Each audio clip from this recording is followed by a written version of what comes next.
Hello everyone, good morning to all of you and welcome to the life high study. दोस्तों, आज है 13 जून 2020। तो इस वीडियो में 13 जून 2020 के सभी महत्वपूर्ण क्वेश्चन को डिस्कस करने वाले हैं। तो यह वीडियो बहुत ही इंपॉर्टेंट होने वाला है, तो वीडियो को लास्ट तक जरूर ही देखिएगा। साथ ही बता दें, अगर आपको वीडियो की पीडीएफ चाहिए तो हमारा टेलीग्राम चैनल का लिंक हमने डिस्क्रिप्शन में दे दिया है, आप वहां से डाउनलोड कर सकते हैं।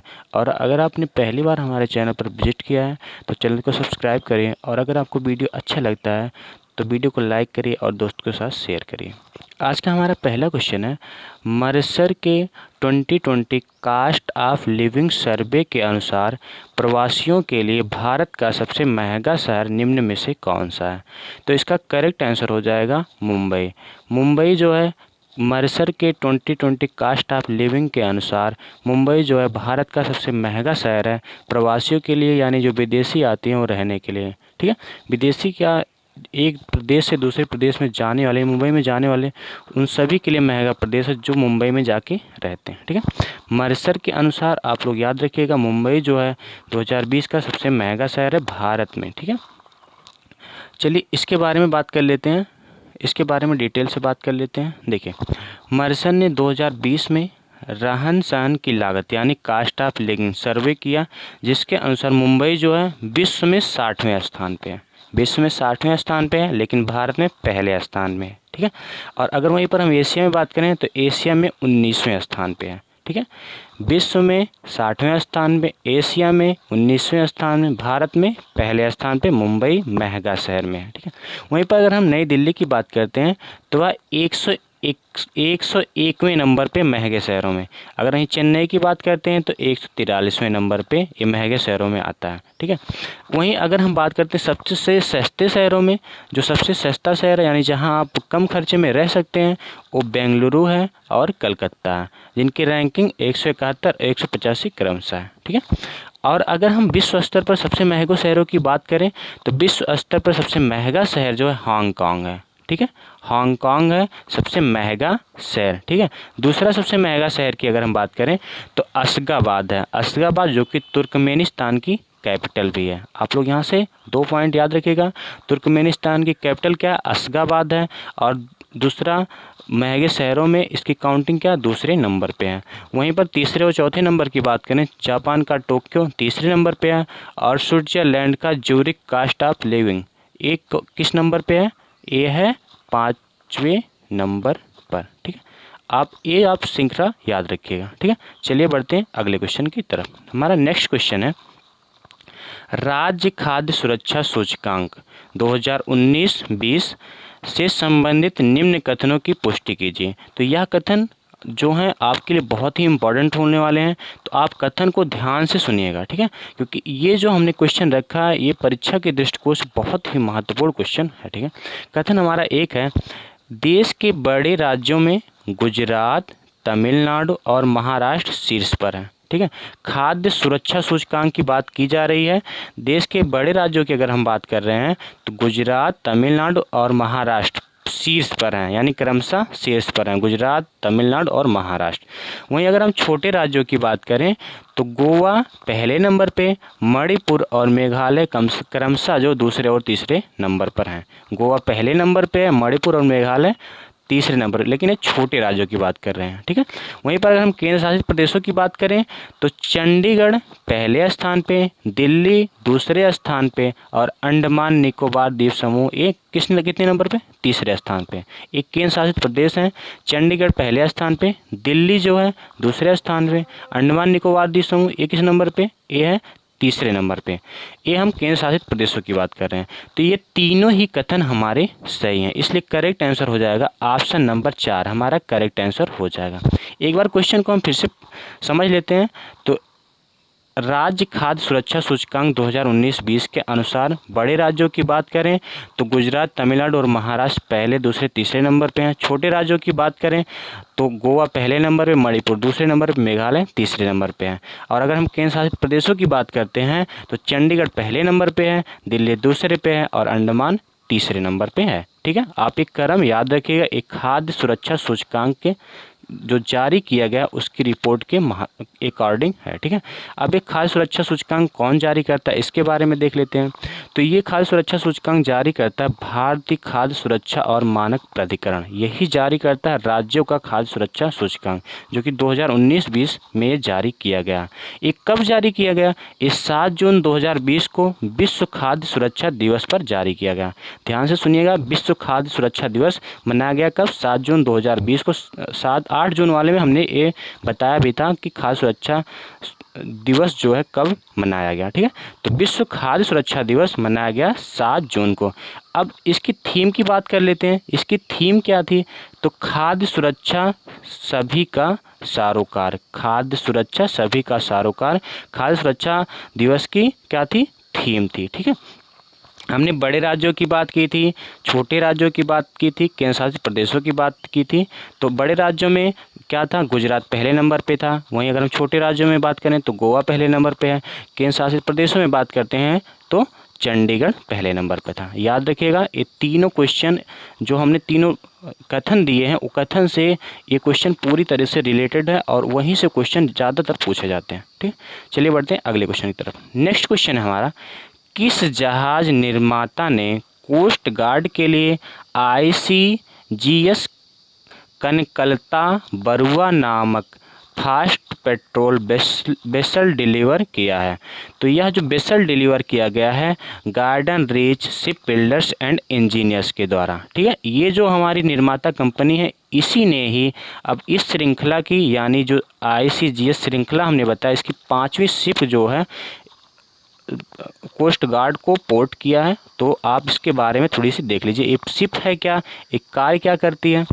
तो हमने garden rich ship builders and engineering limited की बात की थी, यानी GRSE की बात की। तो इसने इस श्रृंखला की, यानी FPV की श्रृंखला की 5वीं और आखिरी पोत जो है कोस्ट गार्ड को सौंप दी है। ठीक है, और अगर हम बात करते हैं GRSE शिपयार्ड की, तो इसने जो है अब तक 105 पोते जो है कोस्ट गार्ड को सौंप चुकी। उनमें अगर हम बात करें तो ICGS प्रियदर्शनी, एनी बेसेंट और अमृत कौर नामक जहाज़ें जो हैं सम्मिलित हैं।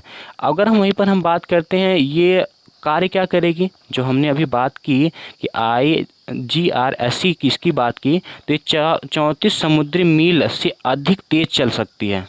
इसका जो चलने का पीरियड है ये कितना? 34 समुद्री मील इसकी स्पीड जो है इससे भी ज़्यादा होगी। ठीक है, इतना फैक्ट आप लोग याद करिए रखिएगा कि इसकी जो स्पीड कितनी होगी, ये 34 समुद्री मील से भी अधिक हो सकती है। ठीक है, अगला क्वेश्चन है हमारा, नेक्स्ट क्वेश्चन बहुत ही इंपॉर्टेंट होने वाला है।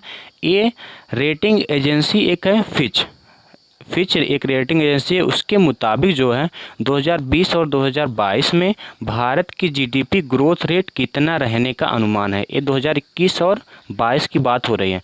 तो 2021 और 22 में भारत का जो GDP रेट है, ग्रोथ रेट है, वो 9.5% रहने का अनुमान है। कितना?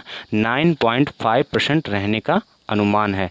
एक किसने जो रेटिंग दी है, किसने? ये फिच एजेंसी जो है वो रेटिंग अवेलेबल करवाती उसी के अनुसार। तो फिच रेटिंग्स के मुताबिक जो है 2020 और 21 में भारत की GDP कितनी रहने के अनुमान है? 9.5, जबकि 5% गिरावट आ सकती है, यानी वर्तमान समय में कोविड-19 की वजह से 5% की गिरावट इस समय देखने को मिल सकती है। ठीक है, तो फिच रेटिंग्स के मुताबिक जो है 2022 में भारत की अर्थव्यवस्था में सुधार देखने को मिल सकता है, इसने ऐसा अनुमान जताया है। हालांकि इन्होंने, इस एजेंसी ने एक काम और कहा है कि वित्तीय सेक्टर और लेबर मार्केट में सुधार करने की बहुत ही ज़रूरत है। वित्तीय सेक्टर और लेबर मार्केट में सुधार करने की ज़रूरत है। फिच रेटिंग्स के अनुसार 2021 और 22 की भारत की जो GDP होगी 9.5 रहने का अनुमान है। ठीक है, नेक्स्ट क्वेश्चन है हमारा, वंशधारा जल विवाद किन 2 राज्यों के मध्य है? तो वंशधारा जो जल विवाद है वो ओडिशा और आंध्र प्रदेश राज्यों के बीच है। किनके बीच?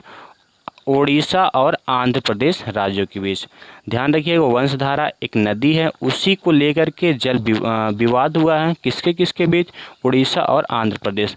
चलिए इसके बारे में बता देते हैं। ये 2009 से ही जल विवाद जो है चल रहा है, 2009 से जल विवाद चल रहा है। अभी ही आंध्र प्रदेश की सरकार यानी आंध्र प्रदेश की उच्चतम न्यायालय का एक बयान आया, इसी वजह से इस क्वेश्चन को यहाँ पुटअप किया गया है। ठीक है, एक क्वेश्चन और पूछा जाता है कि कावेरी जल विवाद किन राज्यों के बीच है, तो कावेरी जल विवाद जो है कर्नाटक और तमिलनाडु के बीच है। याद रखिए, कर्नाटक और तमिलनाडु के बीच कावेरी जल विवाद है। वंशधारा जल विवाद की अगर बात करें तो उड़ीसा और आंध्र प्रदेश के बीच है। चलिए नेक्स्ट क्वेश्चन की बात करते हैं। तो नेक्स्ट क्वेश्चन बहुत ही इंपॉर्टेंट होने वाला है, इसका अभी हाल ही में जिक्र भी चल रहा है और वर्तमान समय में कंडीशन भी इसी पे एप्लीकेबल है। तो क्योंकि आप LAC में आप देख रहे होंगे काफ़ी मतलब विवाद हो रहा है, तो इसी को लेके क्वेश्चन है, आप लोग ध्यान से देखिएगा इस क्वेश्चन को। दारबुक सेवक दौलत बेग ओल्डी का संबंध है। 3 कथन दिए गए हैं, तीनों कथन को आप ध्यान से सुनिए। ठीक है, DSDBO लद्दाख में भारतीय क्षेत्र का सबसे उत्तरी इलाका है, जिसे सेना के बीच सब सेक्टर नॉर्थ के नाम से जाना जाता है। ठीक है, तो ये हम जो कथन पढ़ रहे हैं कथन सही हैं, क्योंकि हमने पहले ही बात कर दी है। दारबुक सेवक दौलत बेगी ओल्डी का संबंध निम्न तीनों में से पहले दूसरे तीनों कथनों से। तो कथन ध्यान से आप सुनिएगा। DSDBO लद्दाख में भारतीय क्षेत्र का सबसे उत्तरी इलाका ये है, जबकि सेना इसे जो है सब सेक्टर नॉर्थ के नाम से जानती है। ठीक है, और दूसरे कथन की बात करें तो इस सड़क का निर्माण कार्य लगभग 2 दशकों के बाद वर्ष 2020 में पूरा होने की उम्मीद है। ठीक है, वर्ष 2020 में पूरा होने की यानी लगभग 20 साल के बाद जो इसके पूरा होने की उम्मीद है। ठीक है, जो हमने सड़क की बात की है, कौन सी सड़क है? दारबुक सेवक दौलत बेगी ओल्डी। ठीक है, अगर इस सड़क का निर्माण की बात करें तो सन 2000 से स्टार्ट किया गया था और 2012 में पूरा होने का ये जो है उम्मीद थी, लेकिन अब जो है पूरा नहीं हो पाया वर्तमान उस समय में, लेकिन अब 2020 में पूरा होने की इसकी उम्मीद जताई जा रही है। तो इसके तीनों ही कथन सही हैं, 1, 2, 3। तो इससे संबंधित जो फैक्ट हैं, तीनों फैक्ट आप याद रखिएगा। दारबुक सेवक दौलत बेगी ओल्डी का संबंध किससे है? तो यह भारत के उत्तरी इलाके का मतलब सबसे नॉर्थ सेक्टर है। और वहीं दूसरे कथन की बात करें तो इसके 2020 में पूरा होने की उम्मीद है। और यह शुरू कब किया गया था? तीसरा कथन यानी कि सन 2000 में और सन 2012 में पूरा होने की इसकी उम्मीद जताई गई थी। चलिए इसके बारे में आपको बता देते हैं कुछ फैक्ट। तो दारबुक सेवक दौलत बेगी ओल्डी जो है एक सड़क है, हमने बात की थी, वो एक सड़क है। इसका निर्माण का लगभग 20 साल के बाद सन 2020 में पूरा होने की उम्मीद जताई जा रही है। यह कितनी लंबी सड़क है? तो यह 255 किलोमीटर लंबी सड़क है। ठीक है, और इसका अंतिम भारतीय ग्राम सेवक या लगभग सेवक तक जाएगी, यह दारबुक से सेवक तक जाएगी। ठीक है, सेवक तथा कराकोरम दर्रे के बीच दौलत बेगी ओल्डी यानी DBO यह लगभग 16,000 फीट से अधिक ऊंचाई पर स्थित एक पठार है। सेवक की हम बात कर रहे थे ना, वहाँ पर दारबुक से लेकर सेवक तक, तो सेवक जो स्थान है वो लगभग 16,000 फीट ऊंचा एक स्थान है। ठीक है, इसका महत्व हमारे लिए क्यों है? इसका महत्व इसलिए है क्योंकि वायुसेना जो है वहीं पर लैंडिंग करती है और जो सामग्रियाँ होती हैं यानी खाने की सामग्री, कोई भी सामग्री की आपूर्ति या फिर निगरानी के लिए वहाँ पर लैंडिंग ग्राउंड बहुत ही अच्छा, इसलिए यह हमारे लिए बहुत ही इम्पॉर्टेंट है। ठीक है, तो आप लोग याद रखिएगा दारबुक सेवक दौलत बेगी ओल्डी एक सड़क है। वो कहाँ से कहाँ तक है? तो ये दारबुक से लेकर के सेवक तक है। और अगर वहीं सेवक की बात करें तो सेवक जो है 16,000 फीट एक ऊंचा स्थान है जहाँ पर वायुसेना की लैंडिंग बहुत आसानी से होती है। ठीक है, चलिए नेक्स्ट क्वेश्चन की बात करते हैं। नेक्स्ट क्वेश्चन बहुत इंपॉर्टेंट है। तो हाल ही में किस राज्य में 2015 की गणना की तुलना में एशियाई शेरों में वृद्धि दर्ज की गई है? तो 2015 की तुलना में जो वृद्धि दर्ज की गई है एशियाई शेरों में, वो दर्ज की गई है गुजरात में। कहाँ पर? गुजरात में। तो करेक्ट आंसर हो जाएगा ऑप्शन नंबर 1 हमारा करेक्ट आंसर हो जाएगा। ठीक है, चलिए इसके बारे में आपको फैक्ट बता देते हैं। किस आकलन के अनुसार ऐसी जो वृद्धि दर्ज की गई है? तो गुजरात में आपको पता है एशियाई शेर जो है गुजरात में और महाराष्ट्र के कुछ हिस्सों में पाए जाते हैं, ठीक है। तो वर्ष 2015 की तुलना में 29% की वृद्धि देखने को मिली है। वर्तमान समय में इनकी संख्या में जो वृद्धि बताई जा रही है वो लगभग 674 बताई जा रही है, जबकि 2015 में इनकी संख्या कितनी थी, 523 थी, ठीक है। यह एक मतलब नेचुरली काउंटिंग नहीं की गई, एक एक शेरों की काउंटिंग नहीं की गई है, ये एक पूनम अवलोकन के तहत जो है, निगरानी के तहत जो है पता किया गया कि अब शेरों की संख्या में लगभग इतने % की वृद्धि।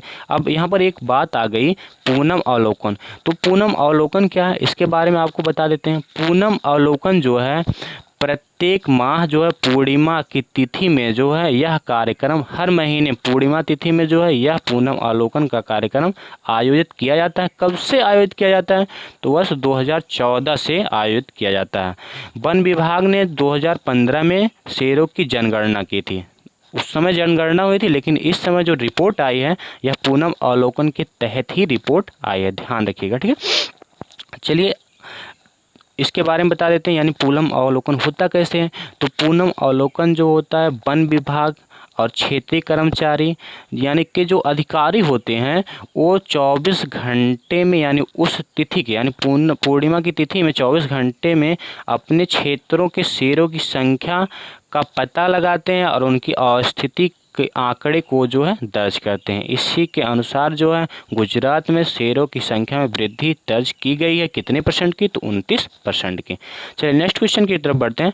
नेक्स्ट क्वेश्चन है हमारा, हाल ही में किसे केंद्र शासित प्रदेश जम्मू कश्मीर और केंद्र शासित प्रदेश लद्दाख के संयुक्त उच्च न्यायालय का न्यायाधीश नियुक्त किया गया है।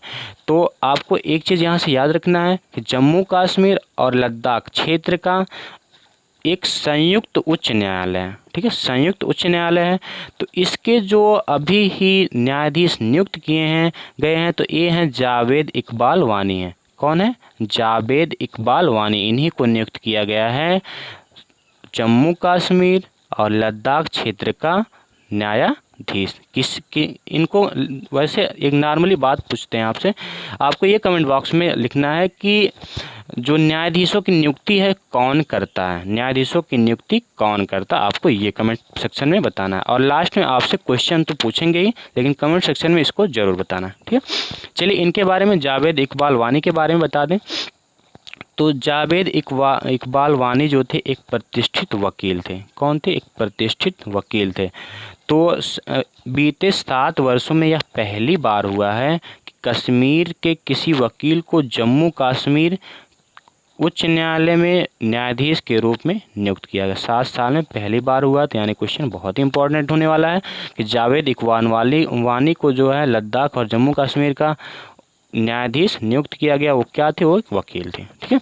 इसके पहले कश्मीर के वकील न्यायाधीश अली मोहम्मद मागरे को 2013 में नियुक्त किया गया था। वो एक वकील थे मोहम्मद मागरे, याद रखिएगा, अली मोहम्मद मागरे 2013 में। अब 2020 में जावेद इकबाल वानी, ठीक है।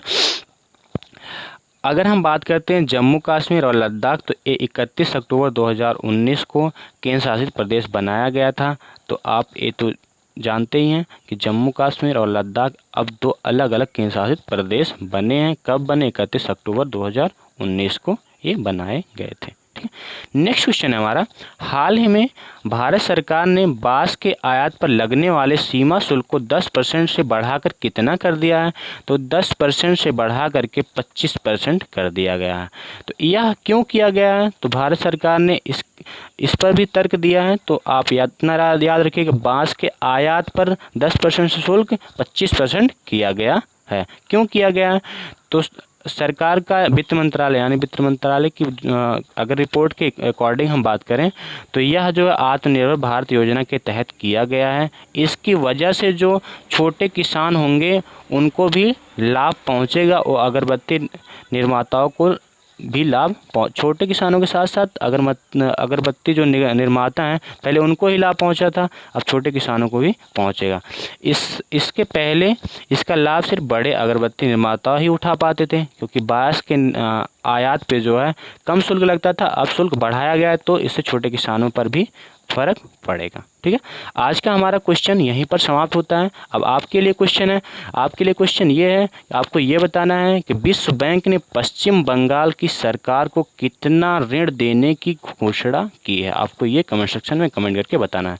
और साथ ही आपको बता दें, अगर हमारा वीडियो आपको अच्छा लगता है तो लाइक करिए और दोस्तों के साथ शेयर करिए। और हाँ, अगर चैनल आपने सब्सक्राइब नहीं किया है तो चैनल को सब्सक्राइब करिए और बेल आइकन प्रेस करना बिल्कुल मत भूलिएगा। इससे ये होगा कि जब भी हम वीडियो अपलोड करेंगे आपको नोटिफिकेशन सबसे पहले जाएगी।